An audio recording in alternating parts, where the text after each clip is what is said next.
Kamusta po?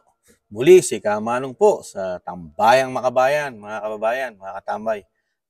Ito po, meron po tayong kukumentuhan na balik tanaw po natin. Ito po buhay na kasaysayan.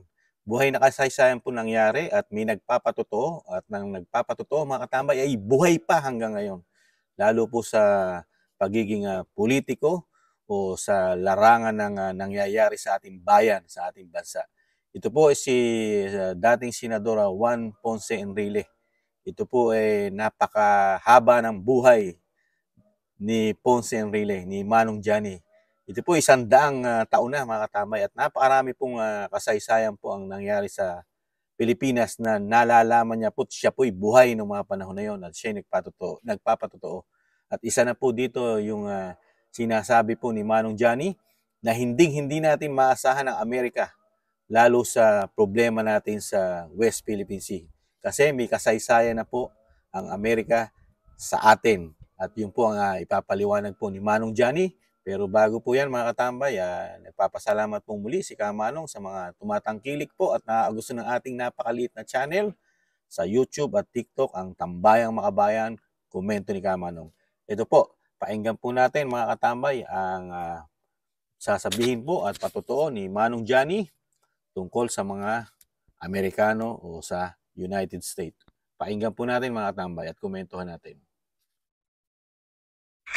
Sa totoo lang, sa karanasan ko bilang Secretary of National Defense noong panahon ni Presidente Marcos, hindi natin maasahan ang Amerika sa mga ganitong usapin.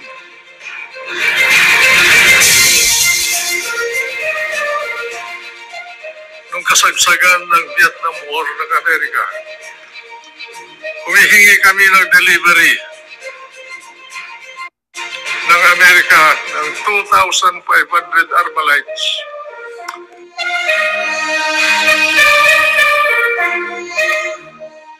Ay sabi niya sa akin na hindi low priority kayo sapagkat kailangan namin ng baril sa Vietnam.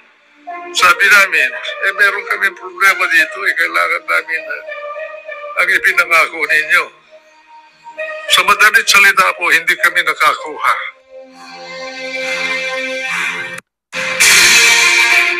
Kung ganito ang trato sa atin ng Amerika, nandito ang base militar nila. May kasunduan tayo under the Mutual Defense Treaty. Hindi tayo matulungan sa 2,500 Armalite. Mabuti pa, bumili na rin tayo ng baril natin, pagbayarin natin sila ng renta sa base militar nila.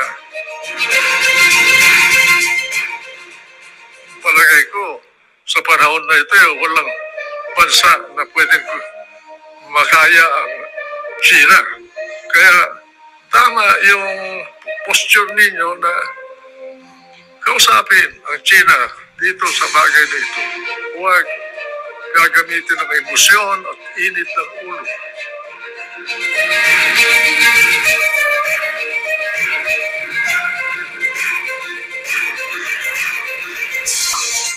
Yan po mga katambay, binalik tanaw po natin yung dating pag-uusap po, di ba? Ni dating Pangulong Rodrigo Duterte at ni Juan Ponce Enrile na naging Secretary of Defense din po pala nung panahon ng ama ng Pangulong Marcos ngayon, Jr. At naranasan niya po at binahagi po niya po sa Pangulong Duterte noon na talagang hindi naasahan po, hindi pwedeng asahan ng Amerika. Kahit sabihin natin may base militar, sila sa atin, mahirap pong bigyan po tayo ng suporta niya ng 100% mga katambay. Napakahirap po. Dahil pera po ang uubusin po dyan. Di ba? Saka isa po, kailangan din po nila ng armas at pangdepensa po ng Amerika. Dahil alam naman natin ang Amerika, marami rin kaaway, maraming kalaban. Kaya hindi ka bubuhusan niya ng 100% na ibibigay sa iyong suporta, lalo sa pandigma. Alam naman natin ang pangdigma, lalo ang ginagamit yan ngayon ay napakamamahal. Milyong-milyong dolyar ang bawat isa niyan, lalo kung missile ang iyong ipoproduce. Tapos ipamamahagi mo lang sa Pilipinas ng ganon-ganon. Matatalino po ang mga Amerikano, matatalino. Hindi po mga bobo yan.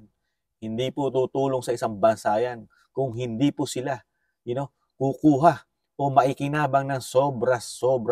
Ganyan po ang nangyayari po, di ba? Nakikita na po naman po natin sa mga history ng Amerika, yung mga nasasakop nila, lalo mga parte ng Middle East, di ba? Nagiging co-owner na sila, di ba? Lalo sa kalangisan, hindi mawawala yung kanilang negosyo. Nagkakaroon po sila ng part, di ba, sa mga Middle East na kaalyado na nila ngayon at yung iba nasakop na nga nila, di ba? Pero ngayon, napakalaking gulo rin sa Middle East, mga katambay. Napakalaking gulo na hindi rin na ma-resolba ng Amerika ang gulo sa Middle East, lalo po sa Israel and Hamas ngayon, di ba?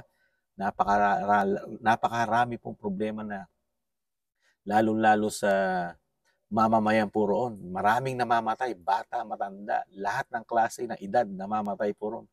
At ganoon din po sa Ukraine at Russia, napakarami pong namamatay na walang partikular na edad din, mga katamay. Nakakalungkot po. Tapos tayo susuong tayo sa ganito inaasahan natin ng Amerika dahil napakarami ng base militar sa ating bansa at dinadala nila di umano yung kanilang mga pandigma na sinisilaw tayo sa mga makabagong kagamitan na hindi naman natin naaasahan yan. Mismong sabi ni Manong Johnny, hindi maaasahan ng bansang Amerika lalo sa usapin sa West Philippine Sea.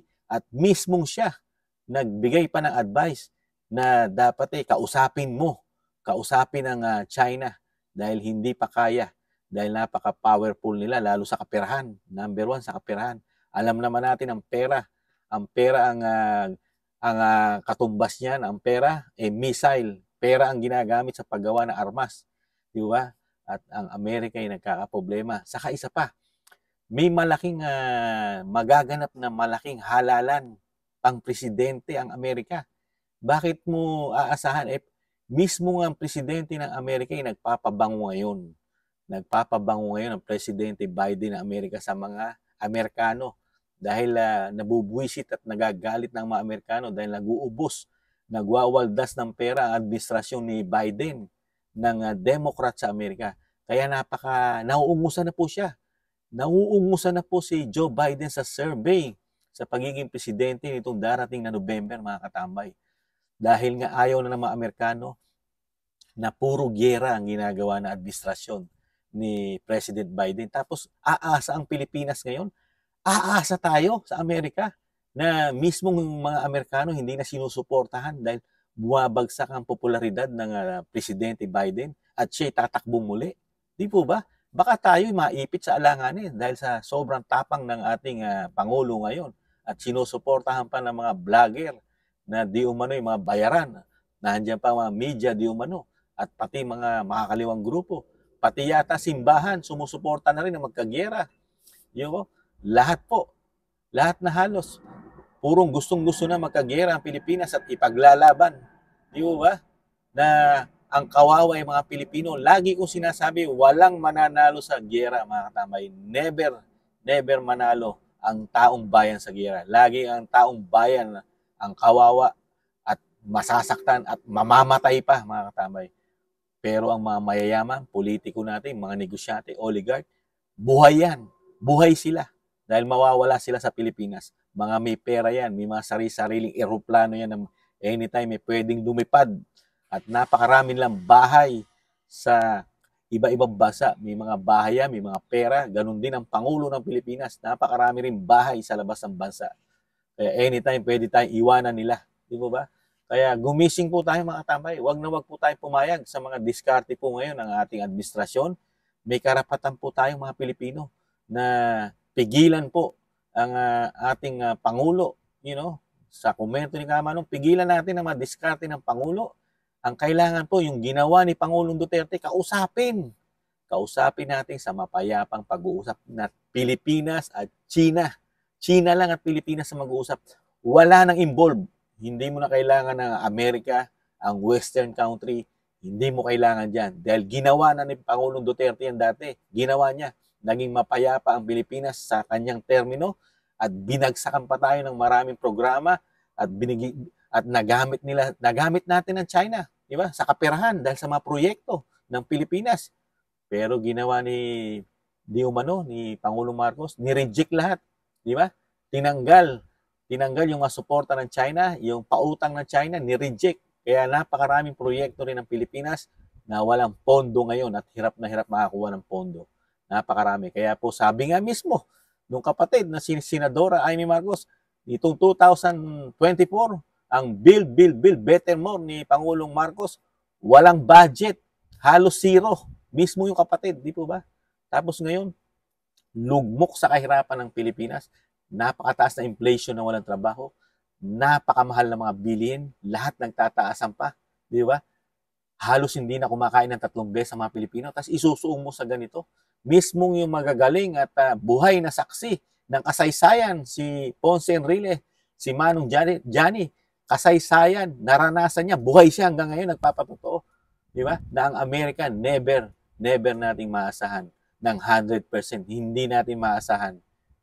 Sana matauhan po ang ating gobyerno, mga katambay. Matauhan po sana na itigil at huwag maging tuta, di umano, nagiging tuta ng Amerika, na ang Amerika ngayon ay nagkakaproblema at hindi mo pwedeng asahan si Joe Biden ngayon. Nagpapabango nga sa Amerika dahil baka siya matalo. Eh paano kung matalo? Sino susuporta sa Pilipinas sa giyera? Ayaw naman ni President Trump yung giyera. Dahil ang gusto niya kapayapaan. Ayaw niya maging army, ayaw niya maging pulis ng buong mundo. Gusto niya kapayapaan, di ba? At mismong yung dating presidente ni Trump nagbanta na pag siya nanalo within 24 hours, tigil lang suporta niya. Hindi niya susuportahan ng Ukraine. Tingnan mo. Yan isang hudyat na magising ang Pilipinas, magising tayo sa sinasabi ng Amerika, you know, at nakikita ni Kamanong na malaki ang posibilidad na matalo si Joe Biden sa darating na halalan sa November.